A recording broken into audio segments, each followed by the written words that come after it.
செந்தில் பாலாஜிக்கு முன்ஜாமீன் வழங்கி உத்தரவு பிறப்பித்திருக்கிறது உச்சநீதிமன்றம். அதனை தற்பொழுது அண்மை செய்தியாக பார்த்து வருகிறோம். டாஸ்மாக் முறைகேடு வழக்கில் திமுக முன்னாள் அமைச்சர் செந்தில் பாலாஜிக்கு முன்ஜாமீன் வழங்கியது உச்சநீதிமன்றம். செந்தில் பாலாஜியை கைது செய்ய உச்சநீதிமன்றம் இடைக்கால தடை விதித்துள்ளது. பாஸ்போர்ட்டை ஒப்படைக்க வேண்டும் அப்படின்னும் சாட்சிகளை கலைக்க கூடாது என உச்சநீதிமன்றம் நிபந்தனையும் விதித்துள்ளது. அதனை தற்பொழுது அண்மை செய்திகளாக பார்த்து வருகிறோம். மேலும் உச்சநீதிமன்ற உத்தரவுகளை மீறினால் முன்ஜாமீன் ரத்து செய்யப்படும் என எச்சரிக்கை விடுத்துள்ளது.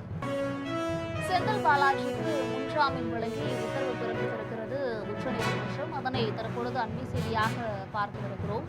டாஸ்மாக் முறைகேடு வழக்கில் திமுக முன்னாள் அமைச்சர் செந்தில் பாலாஜிக்கு முன்ஜாமீன் வழங்கியது உச்சநீதிமன்றம். செந்தில் பாலாஜியை கைது செய்ய உச்சநீதிமன்றம் இடைக்கால தடை விதித்துள்ளது.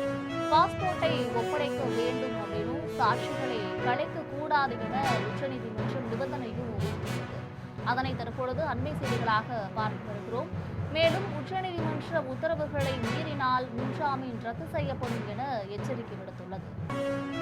செந்தில் பாலாஜிக்கு முன்ஜாமீன் வழங்கி உத்தரவு பிறப்பித்திருக்கிறது உச்சநீதிமன்றம். அதனை தற்பொழுது அண்மை செய்தியாக பார்த்து வருகிறோம். டாஸ்மாக் முறைகேடு வழக்கில் திமுக முன்னாள் அமைச்சர் செந்தில் பாலாஜிக்கு முன்ஜாமீன் வழங்கியது உச்சநீதிமன்றம். செந்தில் பாலாஜியை கைது செய்ய உச்சநீதிமன்றம் இடைக்கால தடை விதித்துள்ளது. பாஸ்போர்ட்டை ஒப்படைக்க வேண்டும் அப்படின்னும் சாட்சிகளை கலைக்க கூடாது என உச்சநீதிமன்றம் நிபந்தனையும் விதித்துள்ளது. அதனை தற்பொழுது அண்மை செய்திகளாக பார்த்து வருகிறோம். மேலும் உச்சநீதிமன்ற உத்தரவுகளை மீறினால் முன்ஜாமீன் ரத்து செய்யப்படும் என எச்சரிக்கை விடுத்துள்ளது. செந்தில் பாலாஜிக்கு முன்ஜாமீன் வழங்கி உத்தரவு பிறப்பித்திருக்கிறது உச்சநீதிமன்றம். அதனை தற்பொழுது அண்மை செய்தியாக பார்த்து வருகிறோம். டாஸ்மாக் முறைகேடு வழக்கில் திமுக முன்னாள் அமைச்சர் செந்தில் பாலாஜிக்கு முன்ஜாமீன் வழங்கியது உச்சநீதிமன்றம்.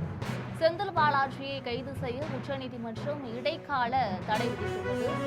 பாஸ்போர்ட்டை ஒப்படைக்க வேண்டும் அப்படின்னும் சாட்சிகளை கலைக்க கூடாது என உச்சநீதிமன்றம் நிபந்தனையும் விதித்துள்ளது. அதனை தற்பொழுது அண்மை செய்திகளாக பார்த்து வருகிறோம். மேலும் உச்சநீதிமன்ற உத்தரவுகளை மீறினால் முன்ஜாமீன் ரத்து செய்யப்படும் என எச்சரிக்கை விடுத்துள்ளது.